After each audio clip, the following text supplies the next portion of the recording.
updates on sports stories across the globe. Aaron Akerijola joins us. Good morning, Aaron. Yeah, good morning to you, Ayo. Good morning to you, Doctor. Let's get started with the Europa League and the capitulation that actually happened yesterday at the Theatre of Dreams as Manchester United, after a brilliant opening 21 minutes, thanks to goals from Marcel Sabitzer, saw themselves crumble under the debris of their own carelessness as they ultimately succumbed and actually blew that 2-goal advantage as Sevilla got back into the game.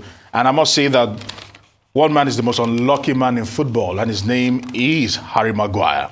You know, even Ghanaian legislators have made fun of Harry Maguire and his floundering ways. And yesterday was not an exception, once again, as he actually nodded into his own net when the ball was going clearly wide. It's unfortunate for Manchester United, but at the moment, they have it all to do as the game is delicately poised as they go to Sevilla and next week, Thursday, with the hope of getting to the semi-finals of the Europa League. Speaking about the Europa League, let's actually bring in some other fixtures that actually were played and the results thereby. And I must say that Nigerians literally turned the screw. First of all, Orban was unfortunate on the day as his shot actually hit the woodwork, and it all ended 1-1 between his team and West Ham United on the day. And also let's talk about the fact that Terry Murphy in the Europa Conference League got 2 goals, and also Boniface also got a goal for his own team on the day. And at the moment, Nigeria is really looking good for the money, but as it stands right now,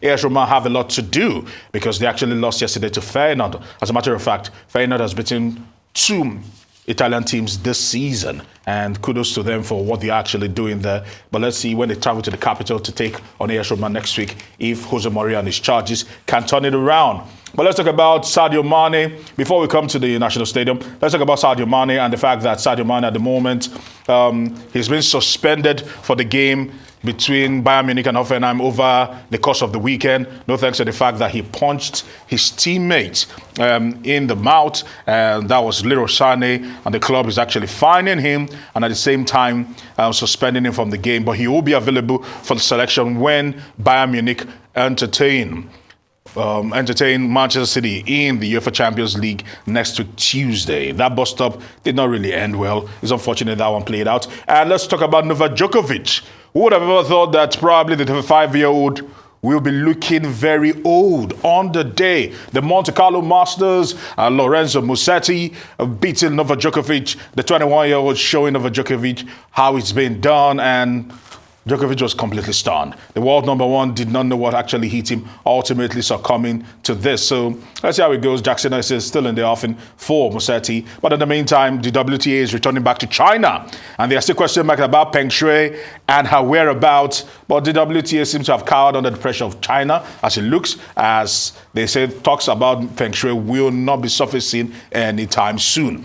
And quickly, let's talk about the Premier League. Okay, first of all, this was quite a shot from Africa's Ons Jabeur, and what a shot to actually win the WTA Masters. That shot was completely sublime, rolling back the years for Roger Federer back in the day, over the leg, and it's rare for a woman to do this, and Ons Jabeur actually doing herself very, very proud there. Now let's talk about this. It's been making the news for the last 3-4 days, and it has refused to go away. But in the meantime, this weekend, Manchester United take on Brentford, a big game. West Ham United against Arsenal at the London Stadium. Let's see what happens from one man talking about Erling Haaland. Would he be added to his many goals when Manchester City take on Leicester City over the weekend? He's actually broken first to get to 10 goals, or the fastest to get to 10 goals, fastest to get to 20 goals, fastest to get to 30 goals in the Premier League. The man is the gift that keeps giving. Now, 5 goals in all competitions. In all competitions. You can't take that away from him. He's been on fire this season. Now, let's talk about the fact that over the last couple of days, there's been a talk about the Ministry of Sports demanding 21 billion, although they have actually come out to say that there are just mere allegations that they didn't demand 21 billion for the rehabilitation of the National Stadium. This is the clarification the ministry are giving, that the minister did not say he needed 21 billion.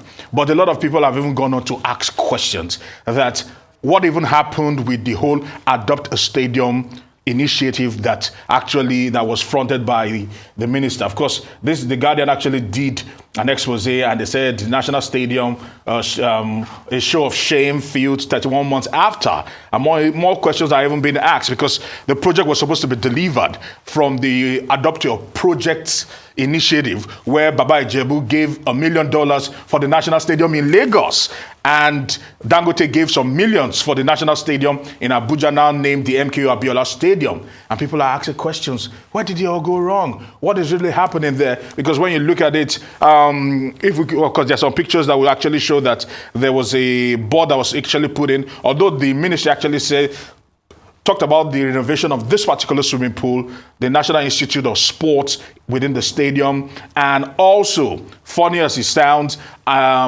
they call it a viewing center, or what we call it a bar, where people can actually relax and probably just get cool drinks. And they're saying that this is what questions have been asked. Not enough answers have been given, especially owing to the fact that 2.3 billion was what was spent to renovate the Mobolaji Johnson Stadium, just close by here. And at the moment...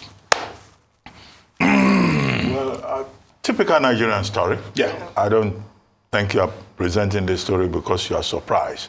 Everything good, we allow to go to waste. So it's about the culture of inefficiency, of incompetence, of lying to the people about every little thing that we seem to have properly, unfortunately, established in Nigeria.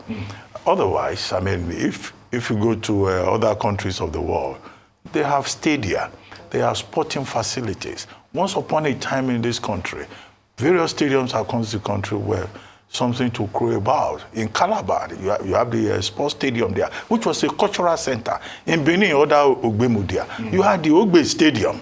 This same national stadium in Lagos used to be a major cultural center. Now it's become a place for rodents and snakes, and where people go to have pepper soup and jollof rice in the evening. So this is the problem that we have in Nigeria. Unfortunately, when Sunday Dare became minister, he promised that under his watch, he will be able to fix the stadium in Abuja, the one also in Lagos. But that has not happened. That will become the responsibility of whoever becomes the next minister. And part of the sad story about the stadiums that we're talking about, including the one in Ibadan, there is a story I saw which says that they are owing electricity bills of about 950 million naira that have not been paid. That even the electricity distribution companies are tired of sending bills. So it's really embarrassing when you consider that sporting facilities are for development, of sports, and also a point of engagement with international community that sends teams to come and engage with us. Very quickly, Alex Pereira has left the middleweight division of the UFC. He says he's now moving to the light heavyweight division. But he says it's not because he's afraid, that he's not scared. But after all, having lost to our own Israel Adesanya, yes, he did. He could have seen that there is no more prospect of taking that belt back. And that, he says Adesanya thinks it's 3-1. But he shouldn't see it that way. Well, whatever it is, he has led the middleweight division for Israel Adesanya. And the people in the light heavyweight division, they say, well, he's welcome.